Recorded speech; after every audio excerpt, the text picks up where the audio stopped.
Good morning, everyone, and welcome. This is Joe Scarice, founder and host of the Creative Birth Strategy House and podcast, brought to you on Clubhouse as well as various other social media sites like YouTube, uh, Spotify, Apple, Amazon, Audible. We're here to provide a very consistent theme of education, networking, and hopefully creating some opportunities. So we'll get started here in just a few minutes, and we'll get things going here. Gotta move things around. Very busy week, as we all know, in the investment space. Um, Rates came down a tick. We had a whole 0.001 change in our inflation rate, and we all thought the world was changing to a better place. It's absolutely amazing how the media kind of takes advantage of the small little things that happen in life. So we'll get started here in just a few minutes. I'm going to invite some people in. Got some mods already up here as well. I want to thank first our sponsors, as always, because we wouldn't be here without them. I'd like to thank Yardell Perkins of Perkatech. He's our social media strategist and business partner in the Creative Birth Strategies podcast. He is the man behind the scenes, putting together all the strategy, discussion, and audit for all our social media activity throughout the internet, which, as I call him, the Oz behind the drape. And another thing, we are celebrating our 50th podcast as the Creative Birth Strategies podcast today. So this is our 50th podcast. I want to thank Yardell and all our engaged listeners and followers of the club and the group. And you can always find our information on the website, creativebirthstrategies.com. Also, I'd like to thank Realty 411 with Linda Pelagas, a national publication, and she provides publications for real estate professionals and services throughout the country, as well as national events throughout the country. I'd like to thank MB Capital, your unsecured business line of credit referral program. I represent them as a referral partner. We provide unsecured business lines of credit for real estate investors or business-to-business individuals that need money through their LLC. And then I'd like to thank Lendmark Capital, your asset-based lender nationwide, providing DSCR rental loans, 1 unit up to 25 units, fixed to rent, fixed to flip, new construction, blanket loans, real estate advisory and strategy. And I'm a senior loan analyst there. And I'm really enjoying and very passionate about assisting real estate investors in taking their business to the next step. So if you have any questions on that as well, please reach out to me. Happy to say we offer also educational services for real estate agents. We provide CE credits for realtors in asset-based lending. And now I just got it approved as of yesterday. Wholesaling real estate, the understanding of wholesaling real estate for real estate agents and lenders. It's a 3-credit CE course. I'll be rolling that out as well and be providing that as an educational piece for real estate agents throughout the country. And I just finished publishing that and getting it approved. We also provide worksheets for our real estate investors to better underwrite your deals. And then last but not least, I am starting and relaunching a mastermind the second Monday of the month. It will be set up as a podcast and here on Clubhouse as well, but it'll be live and in person in Philadelphia at our offices where Yardell and I are in South Philadelphia on 17th and Snyder at New Bold Exchange. We'll be there every Monday, second Monday of the evening, second Monday of the month, 6:30 p.m. to 8:30 p.m., providing education and insight and masterminding. So the individual that decided to attend, they're going to be involved. That's how masterminding works. So I'm very excited about that as well. And I think that'll be another great way of just getting to meet people and see people in person. It's an additional podcast that we're going to offer through our podcast and through Clubhouse as well. It'll be Monday night, second Monday night of the month, 6:30 p.m. Today's discussion, exploring AI implementation for real estate investors strategies.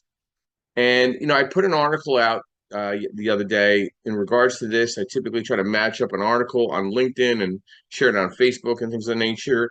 Understanding where AI is taking us. Obviously, I'm a big fan of AI because, it helped me publish 2 books rather quickly. and was able to get them in front of NAR and get them approved and get CE approval, and where I could be an educator on very specific subjects that I enjoy. So implementing AI in real estate investor strategies can revolutionize how investors identify opportunities, manage properties, and optimize their portfolios.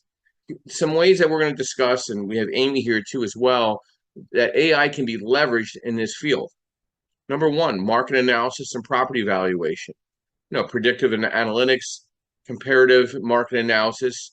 Number two, investment opportunities, property search and selection, risk assessment. Number three, portfolio management, optimization algorithms, and performance monitoring.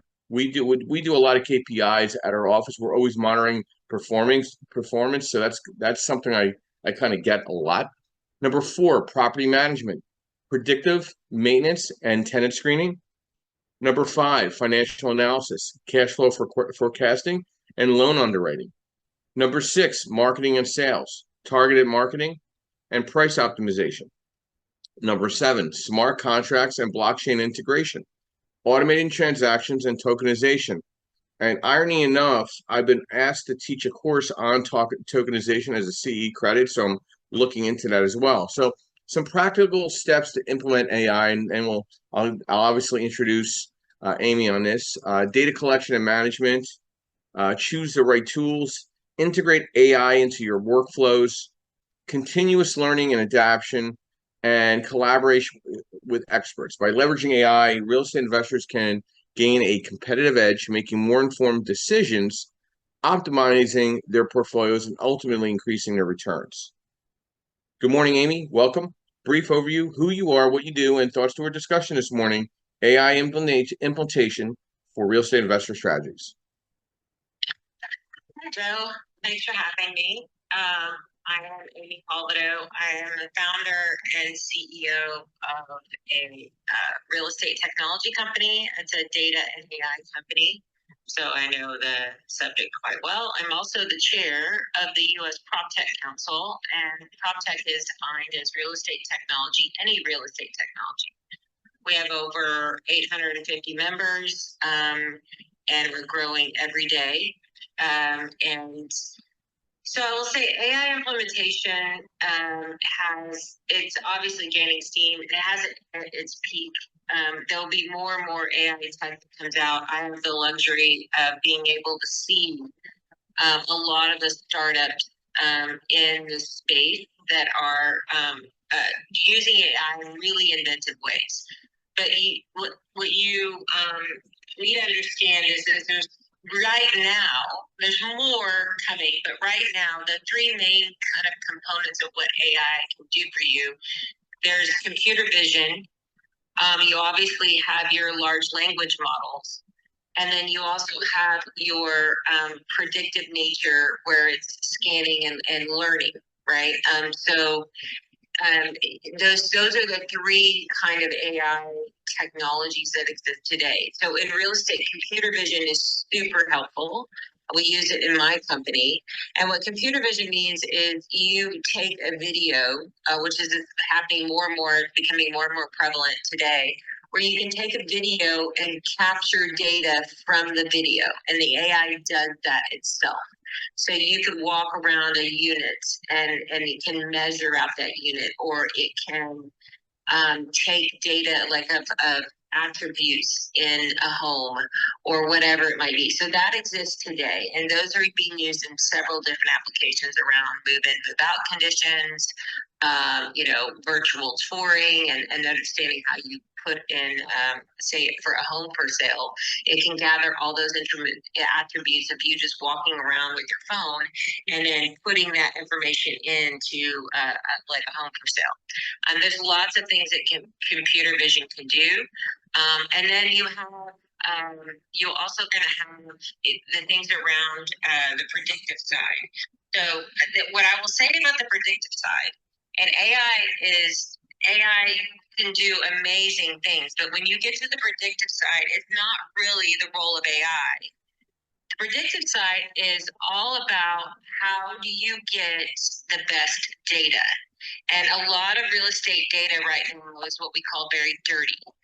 You need to make sure that the data that is collected on your buildings or whatever data your data sources you're using, whether you're scraping them from the internet or wherever it's coming, you have to have a good attention to whether that data is super clean, because your AI will produce results for you, but if your data is bad, then it's giving you bad results, right? Garbage in, garbage out.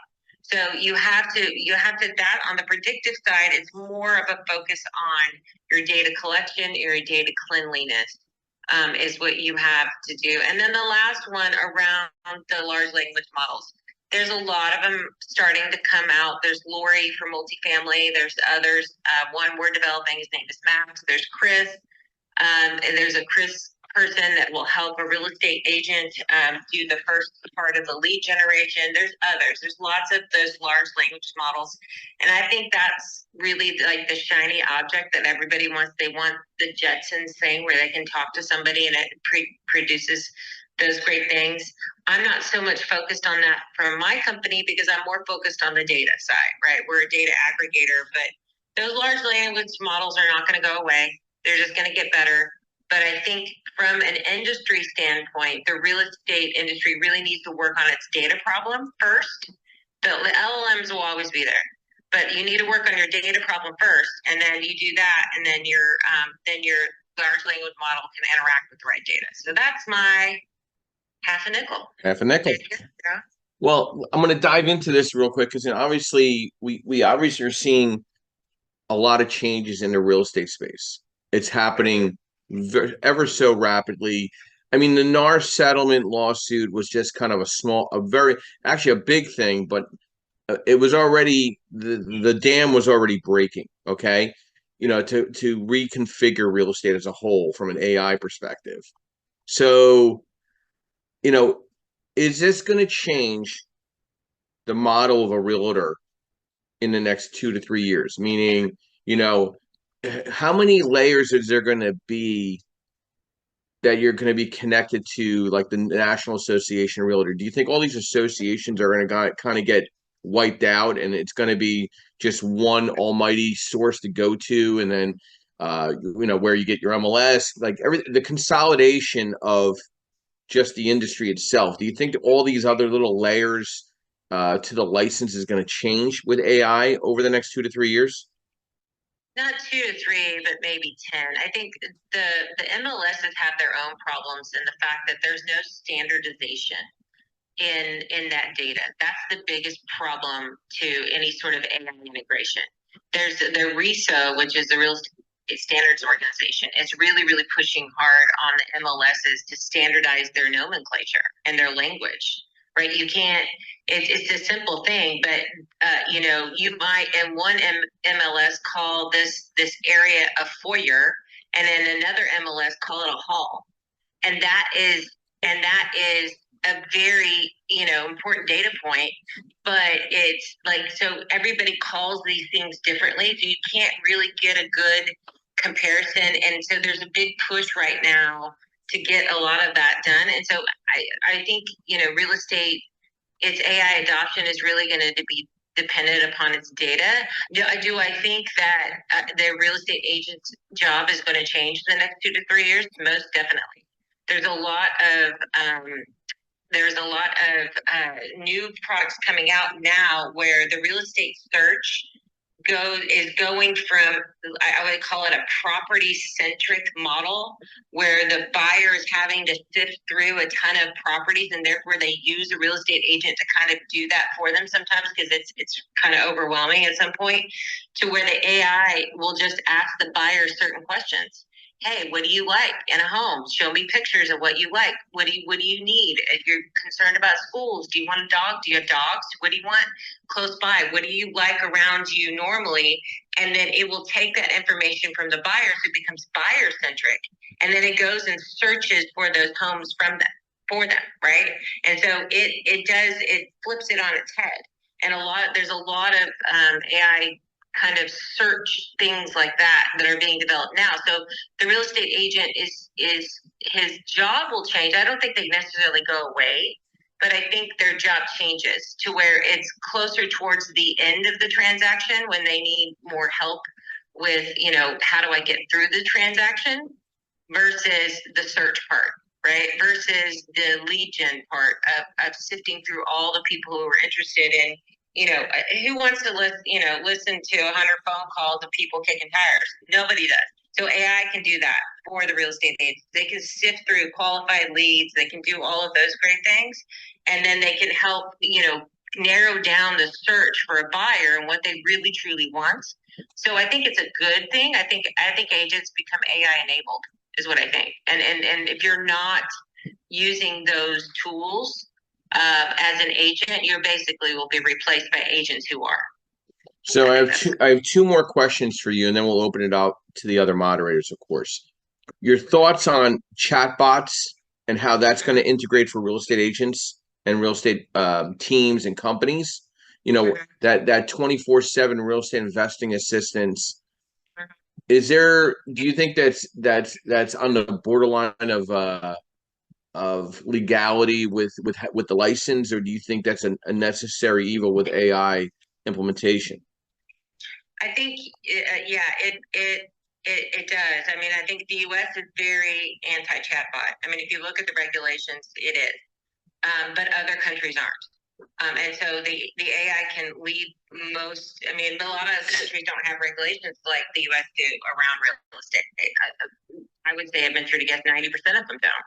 And so AI is prevalent in those other markets because it can lead a buyer down a path and get it to the agent that can perform the sale.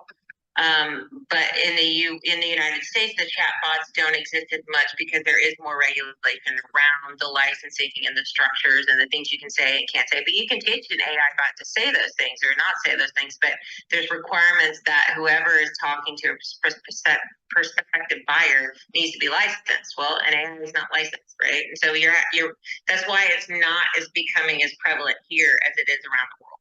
Like there's 12. I mean, if you talk to Eugene, who created Chris, Chris is basically can take a prospective buyer pretty much 50% down the path of like choosing a home, and they can do it all virtually to where the agent really only needs to come in, towards the end, and it makes the agent he has brokerages in about 8 different markets around the world, and he uses his own tech, and it makes his agents it doubles their productivity because the AI can answer 24/7. But not only that, the AI can answer in about 80 languages. So you're not dependent upon an agent to know Spanish or Chinese or, Laotian or whatever it is. The AI can answer it in their native language. So. And this also leads to my next question in staying ahead of the curve. Predictive market analysis. Where do you think this is going to impact property valuation and market trends? I'm obviously seeing the impact. I'm reviewing market trends and property valuation on a day-to-day basis in various markets, and I'm watching the needle move here and there. Price drops. Is rates really making any form of impact right now? Are we just in a inflated market?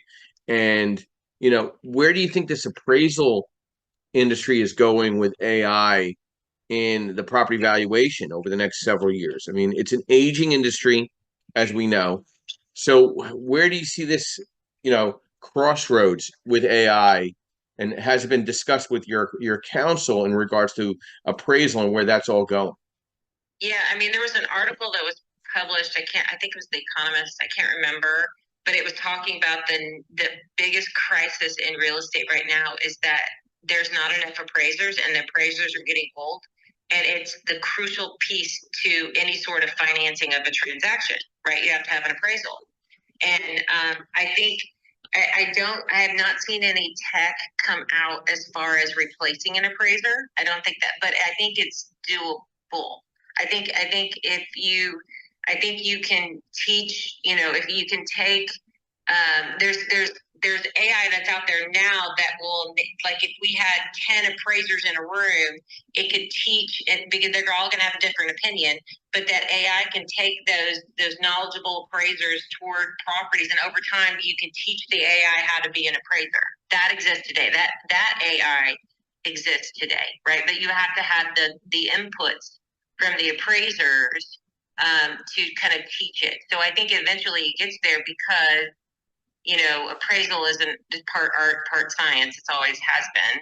And depending on how distant that property was and how old the other transactions were, they were making educated guesses, right? And so, but yeah, I don't know where that goes, but I know that is a huge gap in the industry, and it's a huge pressing concern. And I think AI can do, hopefully, if it's not all of the appraisal, if it's 80% of the appraisal, and the appraisers kind of just check it off, and really, for a lot of it's going to be dependent upon the real estate data, and this is where my company comes in, right? If I plug my company, but my company is gathering digital twin data. Even if it's not mine, if the other digital twin data sources are out there, then it makes the appraiser's job a whole lot easier, because then they're not having to travel to the locations. They can do Google Earth, they can look at the digital twin data, and then they can have AI kind of look and do about 80% of it, and they can just make an educated quality control check, right? Maybe that's where it goes. Not sure if it completely replaces them, but it can do a bulk of it. Well, I think obviously home price growth may soon stall, or it's already stalling in different markets. And I think if you implement AI to a point where you're not getting that physical look at, the eyes on the site, you're going to lose 10, 15% in values automatically. What does that do to the client that bought properties without an appraisal? Okay. Waiving the appraisal. I mean, they're out 10 to 15% just because of the model shift didn't work in their favor. I mean, I think we're in a major shifting coming up in values, not just from a homeowner perspective, but from an investor perspective. Because if there's not enough sold and settles, you don't have appraisal value. So where is even AI going to pick up a value? And if wherever they pick it up from, it's going to be less no matter what, because there's just nothing to grab onto. So I see trees in the forest. I see debt service coverage ratio issues in the investment space. I see value issues coming ahead because of AI coming in and implementing their hands into the deal. So, where is this going to all go for the realtor? Because they can't oversell something if the value's not there, unless somebody's willing to bring a lot of money to the table. And then you got inflationary and expense issues. People just don't have the money to put into these deals and overpay at a certain point. So there's a lot of pricing pressure right now that's still evident, and it's the only reason prices are high is because of lack of inventory, right? But the inventory is starting to come back on the market, and when it does, it'll force the prices down for sure. Yep. Well, thank you, Amy. Travis, good morning and welcome. Thank you for your patience. Brief overview, who you are, what you do, and thoughts to our discussion this morning, AI implementation for real estate investor strategies. Hey, good morning, guys. Man, this is a cool topic. I'm really enjoying this. My background in my 20s and 30s, I was doing a lot of enterprise development for big companies. We were writing enterprise software, and so I'm into this stuff. This is cool stuff. So, when you guys are talking and everything that Amy's talking about, where I was thinking when you started talking about property valuations is, yeah, boy, this could really help us with appraisals, especially when she said about the computer vision. And so, I've got a property that I just remodeled, and after we had that discussion a few weeks ago about issues with appraisers and blah, blah, blah, I thought, you know what, I'm going to be a little bit proactive. I'm going to go watch all my competition, take videos of their properties, not everything that wasn't pending yet, right? Which there was quite a few that were active. in case, you know, when my property goes under contract and these properties go under contract, the appraiser pulls these properties as comps. You know, they most of the time they've never been in the property, right? Especially if it's already closed. And hopefully they're looking at photos from, you know, the properties when they close through our MLS. But even that, it doesn't really give you a good picture of what the property's like, right? And so many times people say, oh man, the property looks so good in the pictures. When you get there in real life, oh my gosh, you know, pictures can hide a lot of stuff.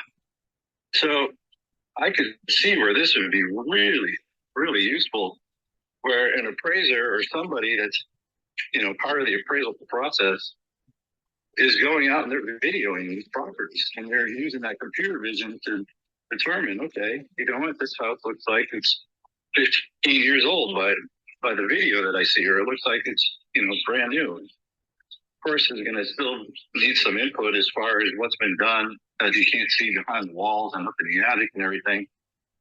But yeah, I can see where this is really going to help us, because I think appraisals and appraisers, you know, it's just their opinion. They should use some science and they should use some prediction as far as where the market's going. And I've gone back and forth with appraisers over, you know, them telling us we're in a stable market. And I'm like, how can you say that when, you know, everything around is pending and we have our days on market's like super low. And, you know, if you calculate out the months of inventory, we're down to like, you know, a few weeks. How can you say that we're in a stable, normal market? No, we're in an increasing market. So I can see where that's gonna really be helpful. And I like what she was talking about with, you know, being a buyer focused. I remember a few years ago there was an app out there. It was called Oho, like OOJO or something. I don't know if it's still around, but that's what it was doing. It would give you some photos or tell you to pick some properties and some features of the property that you like, and it would start searching based on what you picked. And I can see where that's going to help a lot. Well, you know, so I'm excited for this, man. I think I look at it the other way, Travis. I think there's a lot of things out there that we have to be concerned about if people are hiding things. Like, you know, if they're not trying to disclose something and it comes up during the appraisal. I mean, have you seen that come up recently where like you didn't know about something that came up through the appraisal? Obviously, it was an AI background data verifying and it came up and nobody knew about it. Are you there, Travis? Sorry, Joe. Oh, it's breaking up. It's breaking up a bit for me. Okay, so I'll give you an example. Just recently, I'm working with a broker. He's brokering a loan to me, and the appraiser comes up with a home inspection that came out of nowhere. Nobody knew about this. He found it on like through AI investigation, which told us that the subject property had foundation and structural issues. Okay. The broker didn't know. The seller didn't know. The buyer didn't know. I didn't know. The underwriter and the appraiser reaches out to me and said, hey, did you know about this? I'm like, I had no idea. Somehow, when they did their AI background search, they found this home inspection somewhere sitting out there online, brought that deal into the perspective. Now, that went from a DSCR loan to a rehab fixed-to-rent loan. The whole model shifted. Now, to me, that's great homework being done. But how many of those type of questionable issues are out there with houses right now? The average house is built in 1954. So whether you put lipstick on a pig or you do a full renovation, you still need that physical person out there.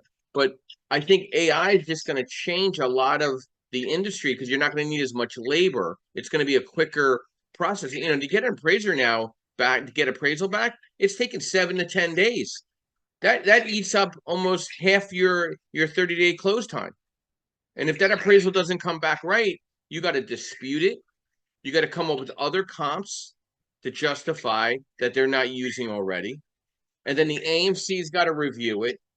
And then the underwriter's got to review it. Now you just ate up another 7 to 10 days. What happens to that 30-day close? You know what I mean?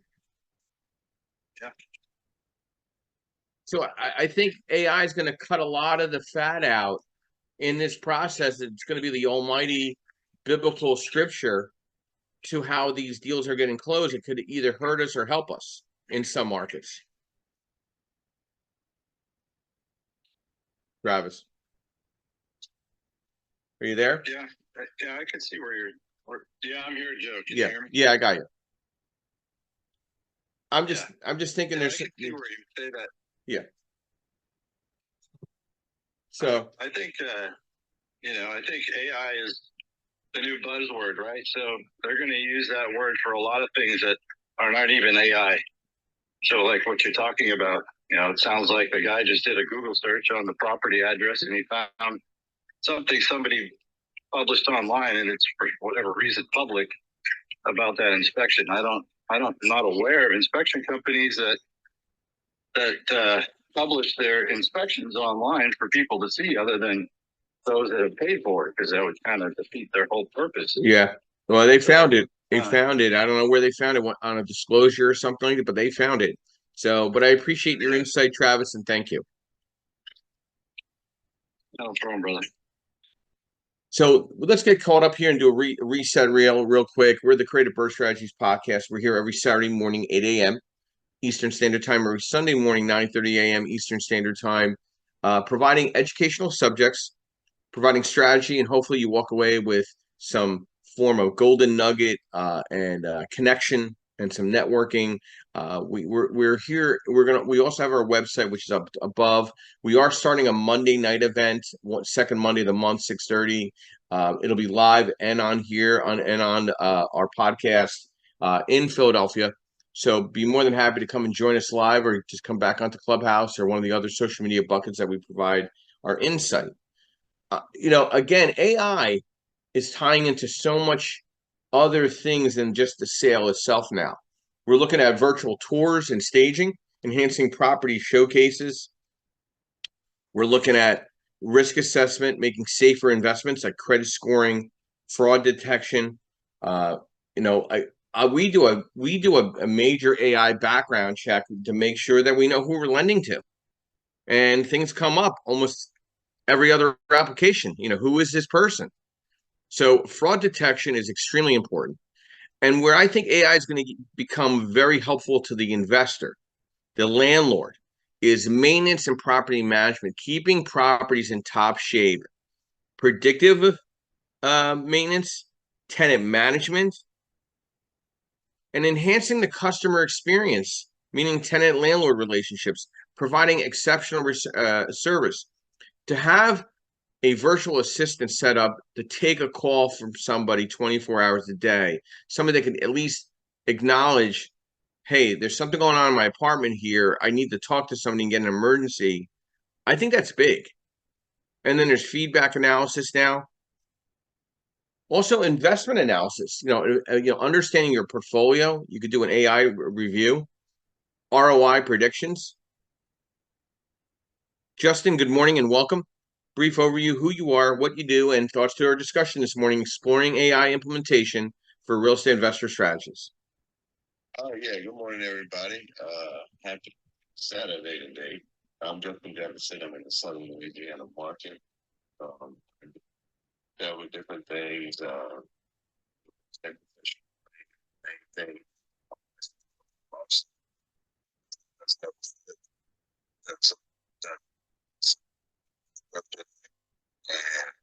I'm stepping my way to the side.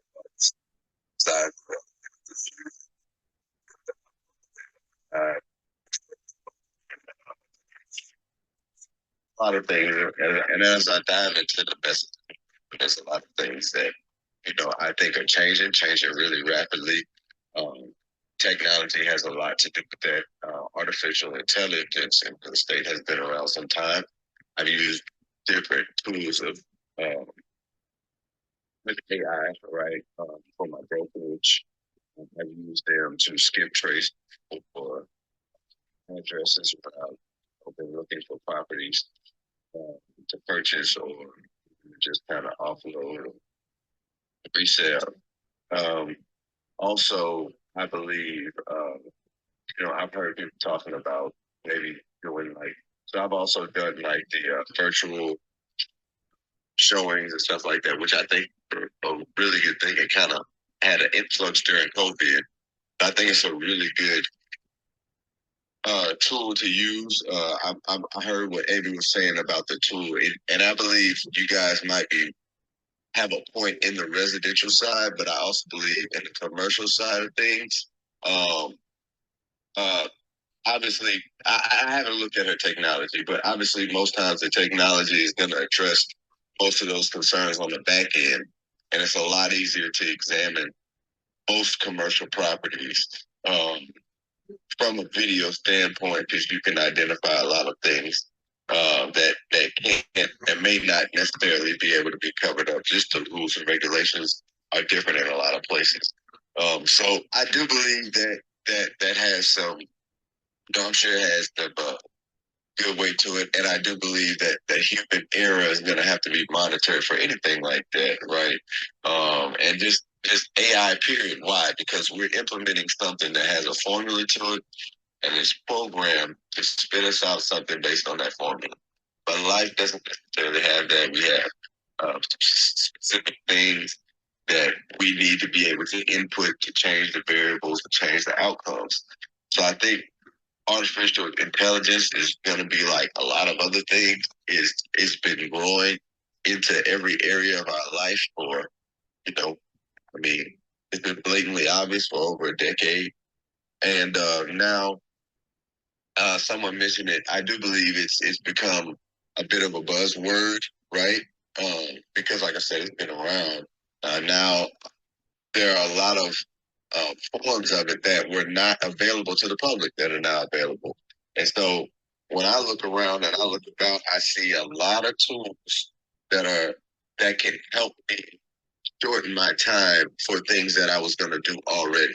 I'm not in a search for AI tools that eliminate parts of my process. I think it's important for some of the things that I do in my process when I'm analyzing, managing a deal, maintaining a deal, doing construction on a property, right? Which there's prop tech and then there's con tech, right? Construction technology, and then you have property technology and stuff like that. So there are a couple of different arenas where you begin to specialize in technology and artificial intelligence, where AI has the lead in all of these areas right now because they're making things easier for us, but we still have to.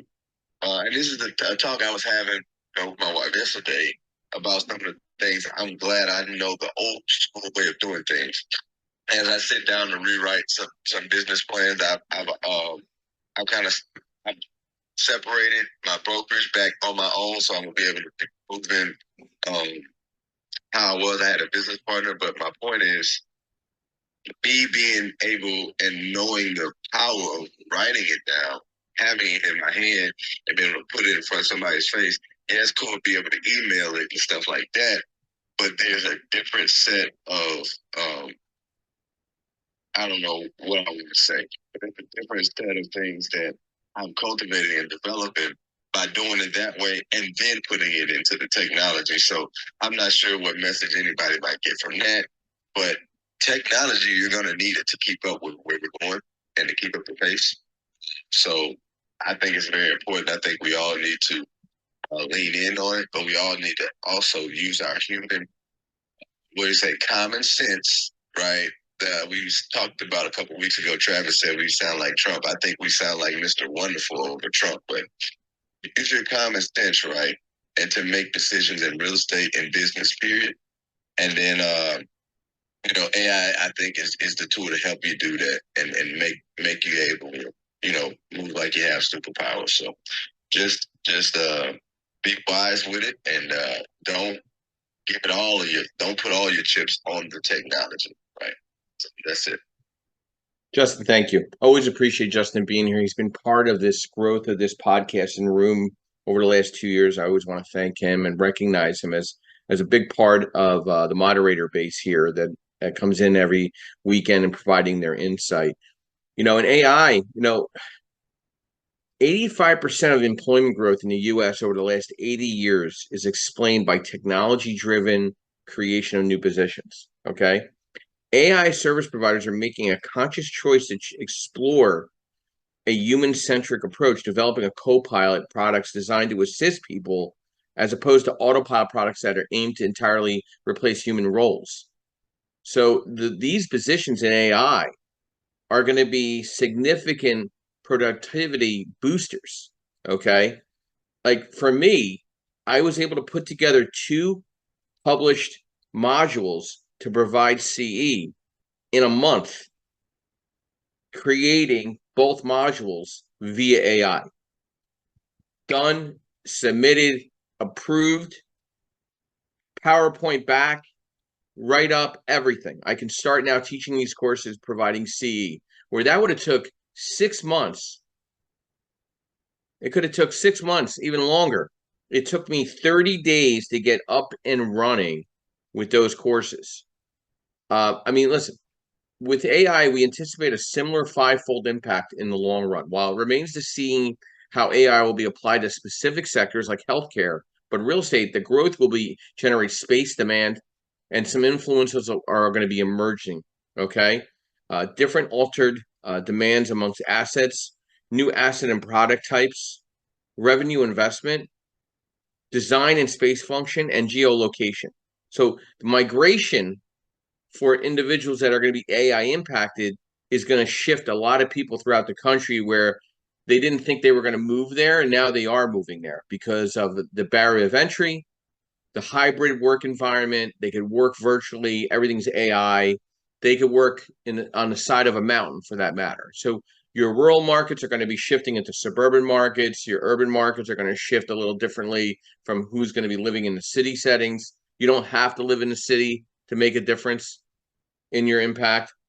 Now, to what Justin said, there's nothing like transactional old school experience. And I can tell you that you could have all the KPIs in the world reviewing processes, but common sense is still a necessary functionality where AI will never pick that up. And I will agree with Justin on that. I think if you don't have the role of experience of multiple transactions to see things, AI is only going to take you so far. You're only going to look at a screen, and that's only going to tell you what you're supposed to be thinking. I don't always look at the screen. I look at a bigger picture when I'm talking to the client. I want to meet the client. If I could fly in to meet the client, to me, that makes a huge difference than just looking at the numbers that they're providing me in the deal itself. The actual visual of myself, my senses, my intuition. Intuition AI doesn't teach you intuition. So there's going to be so much implementation for the savvier intuitive investor or real estate professional that's only going to make them look better because they're going to be more precise with their answers and be more quick-witted with their decision making. Timothy, good morning and welcome. Thank you for your patience. Brief overview of who you are, what you do, and thoughts to AI implementation for real estate investor strategies. Timothy, are you there? Timothy going once. Timothy going twice. We'll come back to Timothy. He'll hopefully text me and let me know he's available. I'll go back to Amy. Amy, what's your thoughts so far in our discussion and some follow-up? Oh, I'll say that, yeah, AI doesn't have intuition, but AI also doesn't have bias. And it can take out the biases that we have as humans and provide a more objective answer based off a criteria that you provided, right? Sometimes we change our mind. So it's a good perspective of what's kind of happening or what it's seeing off of the data. And that gets back to, is the data good, right? You got to make sure that the data that it's using is good. But no, I think it's the whole part about how you can use the data analysis for even we were talking about on the computer vision side and the predictive analytics that there's you can, as a, and I don't even know this, but a lot of people using the video and having your list to things, and it can diagnose issues. So you can have the VR, AR, this gets it in the AI, but virtual reality headset that its technician can walk up to an AC. The video can listen to that AC and help the maintenance tech diagnose what's wrong with it. And then if they're trying to repair it, they can put a VR headset on. They don't know what they're doing. It can train them on what to do. This is all exists today. So it's going to be super helpful as we have these large knowledge gaps between the people. It's going to be super helpful as far as appraisers go, but this whole knowledge gap that we have is that's where it's going to help. More than anything, I think, it's going to be super. And then obviously taking the grunt work away that nobody wants to do. Well, Amy, I'm gonna throw something at you, and then we'll come back to Timothy because he's available in a minute. So, do you think AI is going to try to direct us in the way that whoever designed it for that opinion or that direction, could that be the wrong way? I mean, like again, like you see all the bad press for Google, how they're steering people toward like if you do a certain type of search, it totally doesn't even relate to what the history shows. So, like, is AI going to have the same issues, or are they already having those same relevant issues? And I'm talking about progressive, left, right, middle. You know what I'm saying? Like, where do you think that's going to impact? Kind of cut out a little bit. Yeah, I do. But what, at the end of the day, what AI is designed to do is not guide, but learn, right? So it'll have a starting point, but you will teach what you want your AI to do. At the end of the day, that's what it does. I have a feeling, it's not a good feeling. You'll curate it the way you want it. Yeah, I just have a feeling that there's going to be an agenda even to AI, which I think we're all in a stage of an agenda. And again, that's where intuition and transactional experience and being through various cycles in the real estate industry will supersede the AI implementation always. You know what I mean? Yeah. I mean, there's always got to be a quality control human aspect to it, right? Because you say, but that quality control has been around for a long time. Yeah. Quality control has been checking human stuff, right? Yep. So now you're just quality control is going to check what the AI is being produced. So there's always good to always have a second set of eyes on stuff. No, I agree with you. Yeah. Yeah. Well, funny enough, irony enough, quality control, my dad was the head of quality control and assurance for Nabisco. That was his job position for 45 years. So I used to hear that term all the time growing up. Yeah. So yeah, he was a kind of an OG in the Nabisco rise over they're over 45 years before they got bought out and turned into whatever they are now. But yeah, he was the head of quality control and assurance. So okay, I'm feeling a little more comfortable with the idea, but I'm still nervous about the next generation in the real estate industry, where they're getting their transactional experience from and their intuition from, if they're depending on software. You know what I mean? Yeah, I do, but at some point, the knowledge or whatever is being transferred to them is coming from it. Yes, is it AI supplying it? Sure, but it came from experienced people who gave the data to the AI to then deliver to the next person, right? So that's all it's enabling. The AI is only enabled by the data that's being provided. Yeah, and we're hopefully that the data that's being provided to that is good data that comes from experienced humans that are providing that information. It's just the delivery mechanism, and it's able to consume much more data than any human can at such faster pace. So then it can take the best, it can make valuations based off of answers that it's been given, and it can come up with some pretty cool things that, the humans can go, yeah, that's a great answer, right? I mean, no joke. I had an AI. We have this, and we haven't rolled it out yet. but I had an AI developer give me something based off of what it scraped off the internet to provide to a homeowner the ability to solve routine maintenance things, right? 2 days. And we had a bot that you could ask it questions like, hey, my sink is leaking, and like rudimentary questions.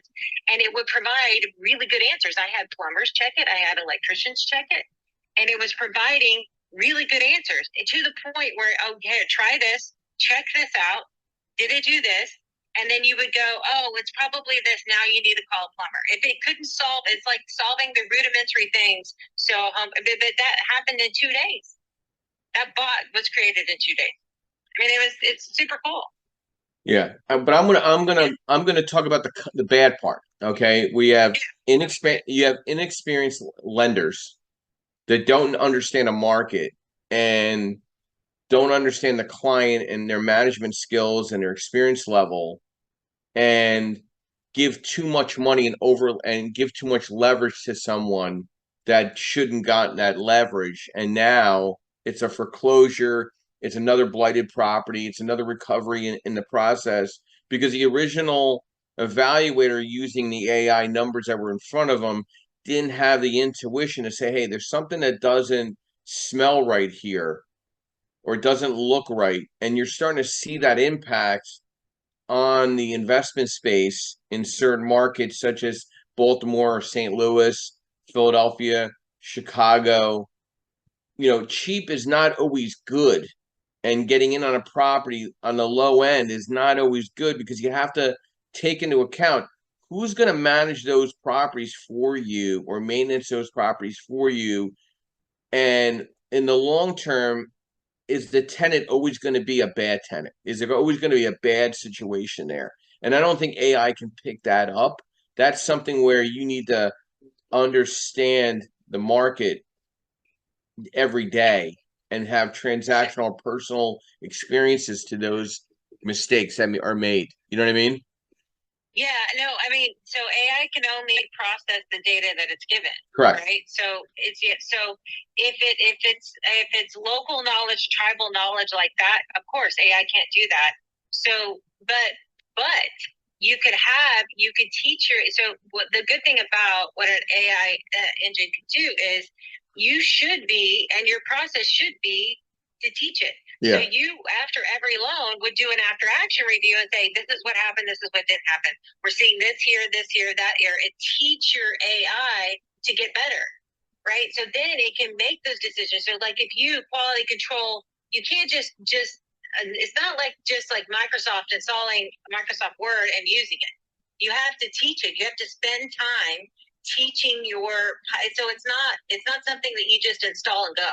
You have to spend the time teaching it, doing quality control checks, and eventually you can trust it, right? But initially you don't trust it. You quality control everything, use the AI so it learns, and then you input the data back into it. Like, you didn't cover this, you should look at this, but then over time you can trust it. That's what AI is about, right? It's not about, uploading Microsoft Word.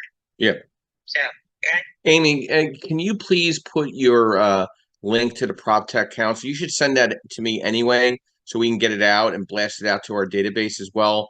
So if you could put it in the chat, but then all at the same time, you should send me something that we can send out to our distribution on behalf of you for your council, hopefully to enhance some membership and recognition to the group as well. Will do. Thank you, Amy. Timothy. Good morning and welcome. Brief overview, who you are, what you do, and thoughts to the AI implementation for real estate investor strategies. Good morning, Joseph. Good morning, room. Sorry about that earlier. I guess my Clubhouse club deck was in the middle of an update, so in the middle of doing this. Timothy Doyle. I'm the owner of Steel Hill Properties up here in the Greater Lehigh Valley. I'm a buy-and-hold real estate investor on a part-time basis. I don't do this full-time. However, my FTE or full-time job is I actually work with information systems. I started out doing analyst work and then development work, and now I'm on the project management side of things in the healthcare arena. Now, why do I state that is because we have actually been implementing a lot of different AIs. In fact, actually, I have personally implemented 3 different AI models within our entire hospital network. If we think of the evolution of where we were back in the 80s and 90s to where we are now, if you remember, even, and I'm going to use the doctor space because I'm very familiar with the clinical space, is we had physicians writing things down, writing your notes down, looking at your histories manually, and just helping them to determine where problems are. They would take a lot of time to write up notes and make sure they're in your paper chart. Now you have things that are all driven electronically. Still required manual intervention, re-educating a physician or clinician how to enter those into certain templates inside of an electronic medical record. Now you have your radiology report or whatever report you're using. Now we have items to where the physicians are able to talk into a mic a little bit later on, a microphone, spit that recording out, and then send it off to somewhere for some foreign land or local. And the person may not understand all the clinical nuances in that dictation or report. So you would get things that are misspelled or misconstrued, and it would be up to a physician to review and sign off on it or edit it themselves. It takes a lot more time. Now we have, for example, I have a system out there that does takes a radiology report from a radiologist, they put it into the mic, and then AI spits back that report in a lot less time. Those reports used to take about 2 or 3 days to generate for the radiologist or physician to review. Now takes about less than an hour through AI to do. Now, agreed, we are still in its infancy of things. AI as a whole is still in its infancy, so it's going to be a lot of adjust. I wouldn't say we dive into it wholeheartedly and use that as a source of truth, but do so with caution. Let that be your guiding light to kind of help you through things. Agree with what Yolanda actually said, because humans are error prone. Well, before humans are error prone, well, who do you think programs these things? Who do you think builds these things? Who do you think builds your computers? There are going to be errors until the bugs get worked out. I get it, but the same with any system. Your personal computer wasn't very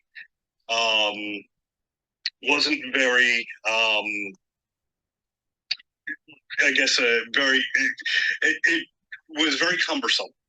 You would have to program things in. Now you click on an icon, your Word program runs. And I say, Alma just said, wait, scary if AI is doing a report for the physician. That's been going on a long time, Alma. It's not AI, but it's unfortunately sometimes. But yes, a trained physician does read those reports and they sign off on them. They review them before going ahead with them to make sure that everything is good. So I want to rest assured that give you the assurance that it just doesn't, AI just doesn't do it. It's still a human being has to take a look at it and sign off on it. And in fact, actually, the reports are better than what we would get from somebody who read the dictation and typed it up. I will tell you that from experience. Now, how is that going to help with the real estate investment space? Amy has brought up some very good, no, Alma, it's not replacing it. Very good points. Again, it's still in its infancy. If you're an investor out there who likes to go in the real estate market, I probably would not invest in AI right now. It's going to probably do the same thing as the dot bombs of the early 80s and 90s. I'm predicting that, and I have the numbers to back that up. But again, it's a good tool for some of us who need like an educational, something like a maintenance. If we're doing a plumbing job and we don't know what we're getting into, you can take your Google glasses or whatever you're doing, take a look at the thing, and then have AI spit out probabilities or predictabilities or what might be going on, or even say, hey, you need to get a human on this. But it cuts down, what it does is it a little more, it's efficiency that's built into our own decision-making process. It cuts down the time, it helps cut down some costs. But still, at the end of the day, you need to validate it or have somebody who knows that subject matter better validate what is being driven in. But as far as, like I said, as far as like some things with real estate, again, if we can also, AI can be cleaner, and this is the one thing, even the medical industry or any industry I've ever been in, if there's a standardization of languages across those industries. For example, like I said, Kim said foyer or walkway earlier. If we come up with that, it makes the transition to doing AI a lot easier. And agreed across the board that, you know, this is what ISO councils usually get together on for their industries to make sure their languages, make sure their interconnectabilities are all identical. For example, if I go out and buy a Rivian truck, which is an EV truck, I want to make sure I'm going to be able to plug into something that's compatible to a Tesla plug. Without that, then I'm kind of screwed if it's got its own plug. You know, I have to go to a charging station. So what it does is it creates a standard across the board so everybody can use it. Everything is identical. Mm-hmm. Same as an AI, same as everything out there. You just need to come up with the standard, watch, rinse, and repeat. But again, there's a lot going on in AI. I just used the one dictation system as an example, but there are different things going on even in my industry professionally that are getting implemented. But again, we still have humans to back it up. So rest assured, we're not relying 100%, but we're leveraging it where we can and then doing our checks where necessary. So again, real estate market, I think it's a great tool. Again, it's still in its infancy. We still have to do our due diligence. We still have to do a little bit of information gathering and have enough information to kind of go on. If not, my suggestion, go to someone in your network who knows that subject matter or is a subject matter expert in those areas. Take them out for a cup of coffee, give them a fee, whatever. But the information you get, the secondary information to back up what you're getting from AI, it's worth its weight in gold. And those are my recommendations. And I think it's a good thing. It's just we're still in the evolution process of the whole quote unquote artificial intelligence. So Joseph, again, Timothy Doyle, Steel Hill Properties up here in the Greater Lehigh Valley of Pennsylvania. Remember, if you can't buy it, steal it. Thank you, Joseph, and back to you. Thanks, Timothy. So basically my summary here is AI-driven technology will help assist property valuation, pricing, data mining, VA work, chatbots, error reduction. It catches errors that sometimes the human does not able to pick up because they're looking at so much information. So there's some really great, powerful things there, but it doesn't provide insight of, you know, personal insight, intuitiveness, experience level. And that's where you're going to need to feed that to assist you in your quest as a real estate professional. And that's really where I see AI implementation for me as a real estate professional benefiting my clients, my power team, myself. And I think there's a really good discussion. I want to thank Amy. She's not here to thank her, but she was great. I want to thank Travis and Justin as well. They brought a lot to the room, a lot of insight. We'll be back here tomorrow morning at 9:30 a.m.